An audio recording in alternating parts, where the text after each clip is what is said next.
Hello, moviegoers, and welcome to another edition of Have You Seen It? I'm your host, Denise, and this week I am reviewing the movie The Holdovers. It stars Paul Giamatti, Divine Joy Randolph, Dominic Sessa, Carrie Preston, and Naheem Garcia. This movie is out in theaters. It is really, really good. I really enjoyed this movie. I haven't seen Paul Giamatti in a film in quite some time, so it was really a good opportunity for me to see him being great as usual. So this movie takes place at the fictional Barton Academy in Massachusetts. And as an FYI, 5 different schools were used in this movie to set the stage. So I did not know that. But the movie takes place in 1970, and Barton Academy is a New England boarding school. So Paul Giamatti plays the character. He is Paul Hunan or Hunham. I can't remember the correct pronunciation of his last name because I don't think people used it that much in the movie. But anyway, he is a cranky history teacher who has been given the task or the assignment of remaining on campus during the Christmas holiday to basically babysit students who were not able to go home for the holidays. So, he's not too happy about it because, according to him, it should be some other guy's turn to do that duty, but the other person kind of weaseled out of it, so he's stuck there. Now, he actually resides on the campus somewhere. On the campus, you see that it's like an apartment or something on campus. So getting back and forth to work is not a chore for him. But once he realizes that I am stuck with these kids, he has not only informed them, 4 students, that you will have no fun while you're on vacation. You are going to make up work. You're going to finish work that was not completed before the holiday. And you're going to prepare for what assignments I have for you in the new year. So, of course, the kids are like, dude, this is like our break. And he's not having any of it. Again, he is cranky. He doesn't want to be there. He is about the business of education and nothing else. We're not having any fun. We're not having any Christmas cheer. And that's that. Deal with it. So that's the kind of guy that we're working with here. So not only is the teacher there with the 4 students, you also have the cafeteria manager, who is her character is Mary Lamb. She has to stay because she's got to do all of the cooking. And then you have the groundskeeper, because he's got to make sure that the buildings that they're going to use have heat, and the sidewalks are snowed and plowed and all that kind of stuff.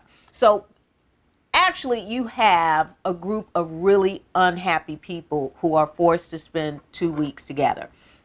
Now, to give you a little background on specifically Mary Lamb's character, when the movie starts, somewhere in the beginning of the movie, the students are memorializing one of their classmates who has passed away. And as we learn in the movie, that is Mary Lamb's son. He was a soldier in the military, and he lost his life, and so they're memorializing him right before this break.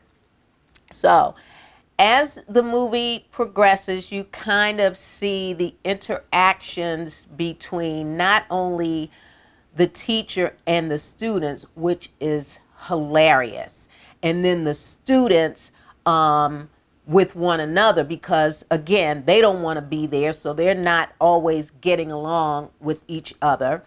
And then you have Mary Lamb, who is dealing with her own personal grief, and doing her best to make sure everybody's fed. And then you have the groundskeeper, who, I'm just here to do my job. I have no choice. But as the movie progresses, you get to see that not only is Mary Lamb's character dealing with her own grief, but the students, there are reasons why each one has to stay there. However, 3 of them get to go home because one student's dad has some pull and he rescues 3 of them, and they're like, we're out of here. And then the one person who's left, who is Angus, who's played by Dominic Sessa, and this is actually his first film, he has baggage that is just almost insurmountable. He's got problems, obviously, with his home life, with his mom and stepdad, and he is fighting Paul Giamatti's character, verbally, I should say, at every turn. At some point, you have to realize that you're not going anywhere. You can't get out of this work. No one is happy here, so why are we fighting? So there is a lot of tension and infighting going on between student and teacher. And then you have the other 2 characters, your cafeteria manager and your groundskeeper. We're just trying to keep everything as cool as possible until we can get out of here. But further down the road, as the movie continues, you learn a little bit more about Angus and his, the reasons why he is so angry. And I don't want to give away the why, but you stick with the movie and you'll figure it out. Because there were certain times in the movie when I thought he had kind of softened, and the teacher had kind of softened a little bit to a point where they could be civil to one another. And then 5 minutes later, they blow up. And then you have all of this anger surfacing again.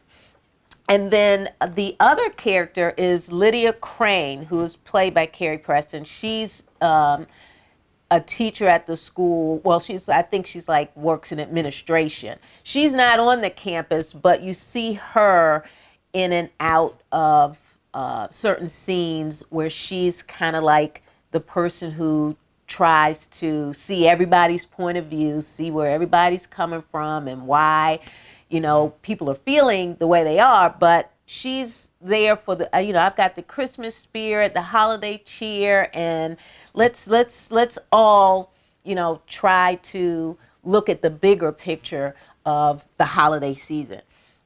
So that's basically the movie, but I'm telling you, Paul Giamatti, in his interactions with those kids, especially the scene where he is handing out the students' most recent exam and the grades that they got, and he is not given a darn about how they feel about their grades, and he lets them know it. That scene in the movie had me cracking up even after the scene was over. So if you want a little holiday cheer, I'm going to call this a Christmas movie. It took place during Christmas. I'm calling this one a Christmas movie. So you might want to put it on your list. But it was a very, very good movie. I highly recommend it. The Holdovers. All right. So I'm going to jump right into my nailed it for this week. And my nailed it is Sally Field from the movie Norma Ray. And I'm telling you folks, if you work for an organization that doesn't have a union, you want somebody like Norma Ray to be your spokesperson. Or if you have a union, you want somebody like her to be your spokesperson. The scene in particular that was really, really like just kind of blew my mind was when she walked into her factory and her, the higher ups, the bosses are trying to get her to leave. You got to get off of the property. You just causing a little bit too much trouble now. And she's like, you can call the police, you can call the fire department, you can call whoever you want. I'm not leaving because I am here for not only myself, but for my coworkers. And when she stands up on that table in the middle of her factory and she holds up the union sign, and you can hear all of the factory machines running and, all these wheels turning and things clicking and so forth and so on. And simultaneously, all of her coworkers shut down their machines because they are in solidarity with her. And then once the machines are off, it's absolutely silent.